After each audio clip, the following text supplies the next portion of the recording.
our house, we had to allow a lot of time for sentimental. In fact, it was a category that we just kept piling up as we were unpacking and decluttering all the rest of our boxes.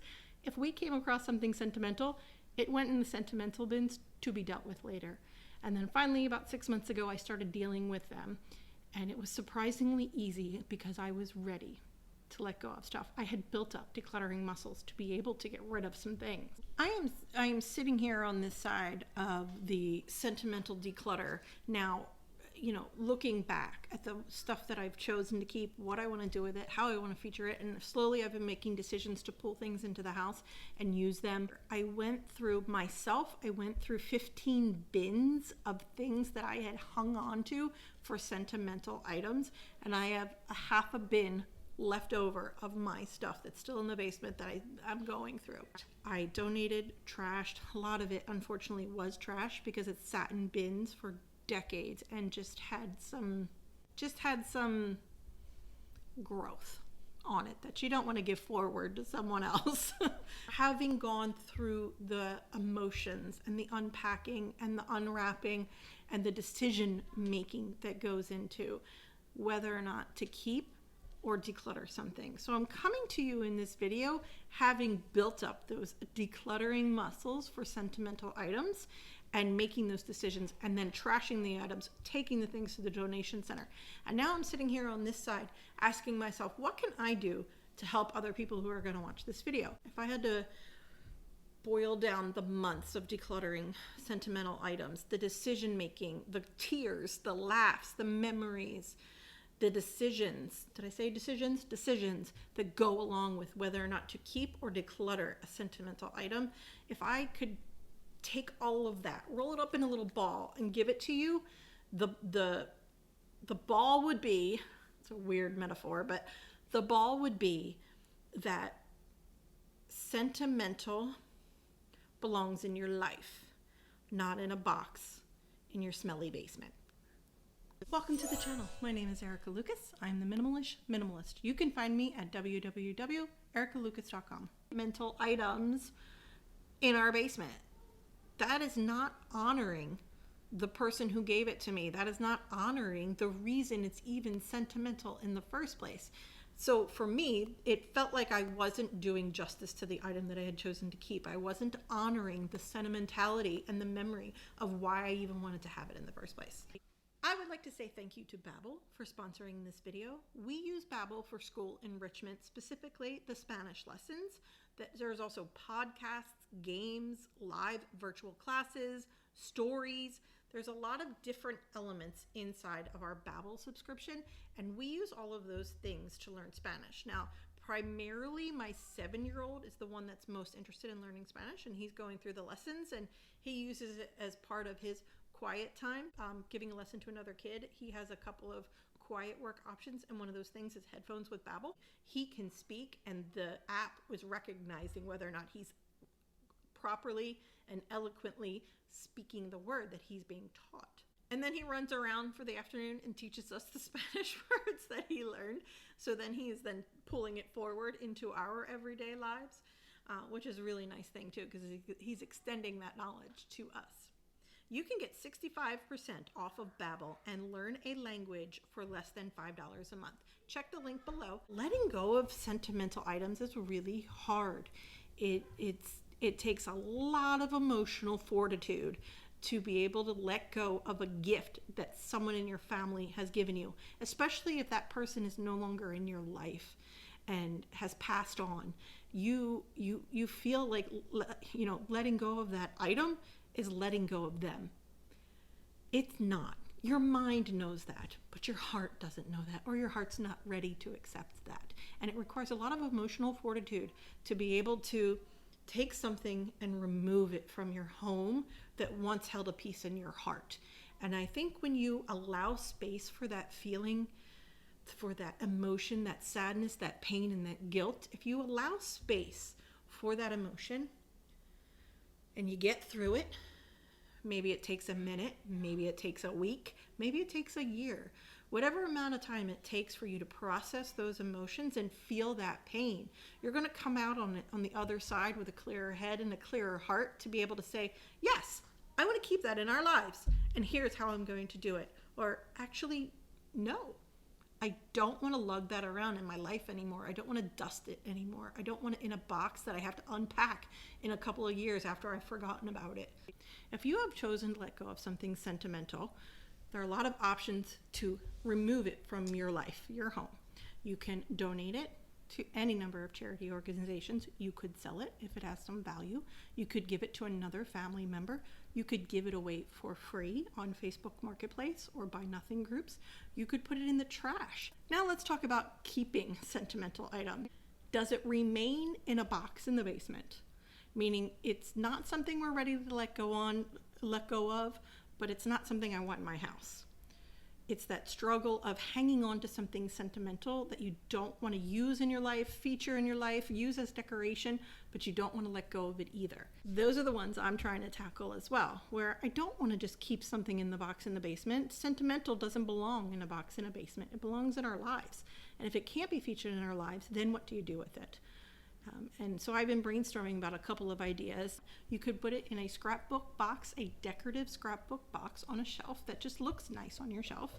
You could keep things in there. You're basically hiding the clutter, but you're keeping it in your life. And it could be something that a box you go through occasionally. Because you've made it so prevalent in your life rather than in a storage box or a bag that's just sitting there with a lot of other things, you've chosen to keep it in your life and you keep it in a box on your shelf. You could put it in a scrapbook if it's a lot of photographs or letters, that kind of thing. You could make a scrapbook and feature that along with the rest of the books on your shelf. You could work your sentimental item into decoration in the house. You could repurpose it. You could use it in your life, in your everyday life. It could be something that you've folded into your routine and your house. You could put the sentimental item in a display case that sits on a shelf or even gets featured on a wall. Another tip that actually came from you guys in comments is to take a picture of the item. If you want to let go of it, but you want to remember it, you could take a picture, digitize the memory, and then let it go. If you're really trying to get rid of a lot of stuff, this could be a great option. I am not necessarily a person who digitizes stuff. I don't digitize a lot of paperwork. I don't digitize my sentimental stuff. I either choose to keep it or not. And if I choose to keep it, then I have a secondary decision, which is to how am I going to keep it? Where am I going to keep it? Why do I want to keep it? A lot of those questions come up when I've chosen something that I'm not ready to let go of.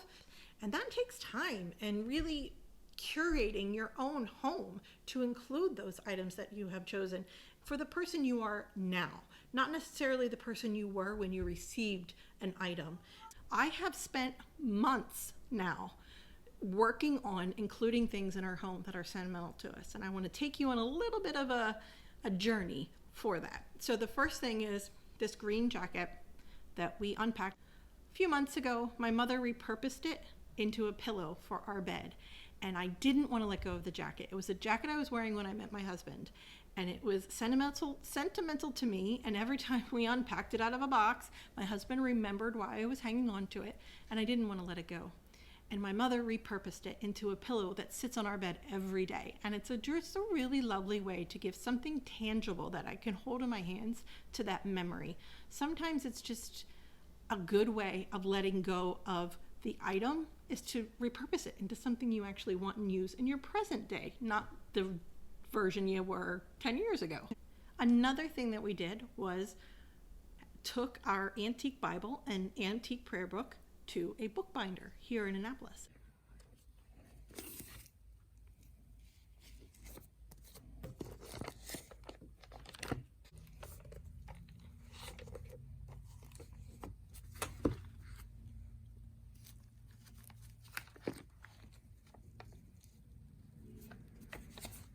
And they rebound it for us. It took about 8 weeks for them to do, and they did such a beautiful job. They recovered my grandmother's prayer book, which is from 1908, and then they recovered and fixed the pages and glued all the pages back into the spine. It had come off the spine. They pulled it all back together in this beautiful finish, in this beautiful bound book of our antique Bible that was my husband's 3-time great-grandmother's. It's a 162-year-old family Bible, and it does come down to the sentimentality of it. It is a family heirloom for us. We chose to preserve it, to keep it in our family, and continue to pass it down rather than it sitting in a box destroyed and unusable. We invested in having it bound, and we feature them on our shelves in our living room. And it's just right there we use this room every single day, and it is here. We can use the Bible and reference it and look through it. We can use my grandmother's prayer book. It's just really a lovely investment in keeping something sentimental. Another thing that we preserved was this doily from my mother-in-law that came through her side of the family. I hand washed it in some drops active wash to get the smell out of it, and it came absolutely fresh and clean smelling, like linen. And we use it here on the table that's right here in our main area. It is part of our everyday lives. It's featured decor, and it's something sentimental for my husband's side of the family. I have a few pending projects as well. I've been keeping all the love notes that my husband has written to me over the years, and we were unpacking them as we go. I've got them collected in the basement, and I'm going to put them all together in either a scrapbook or some sort of bound book that I can have, and my husband can have as well, obviously. But it's just something I didn't want to get rid of. I didn't feel like I wanted to get rid of the love notes from my husband, but I also don't want them in a box in the basement. So that's another project I'm working on. Photos. We have been putting all the photographs and albums in bins to the side, and that's a project in our basement right now as well. And when I'm ready, I'm going to go through all of those photos and put them chronologically and get them in albums. Lately, I've been shifting to this thing called chapbooks, and did one last year. I'm going to do one again for 2021. It's just a really streamlined book of all these photographs that I uploaded, and it shows our whole year. The kids love looking through it. And so that's sort of what I'm migrating to. And I can't decide if I want to scan in all those photos and kind of retroactively catch us up to that format, or just build photo albums, or what I want to do with that project yet. I had this toy clock from my dad restored and repaired, and we have it in our house. We have it hanging in our house, and it's just a lovely memory of my childhood and my father. And my kids aren't allowed to touch it, but it is on display, and it's a really lovely connection to my family, for me, that we had deliberately chosen to feature in our home. I wrote more about keeping sentimental items or decluttering sentimental items in a blog post. I'll leave a link below for you. Thank you for joining me in this video and sharing part of your day. Would love for you to subscribe, join our family here online, and here's another video.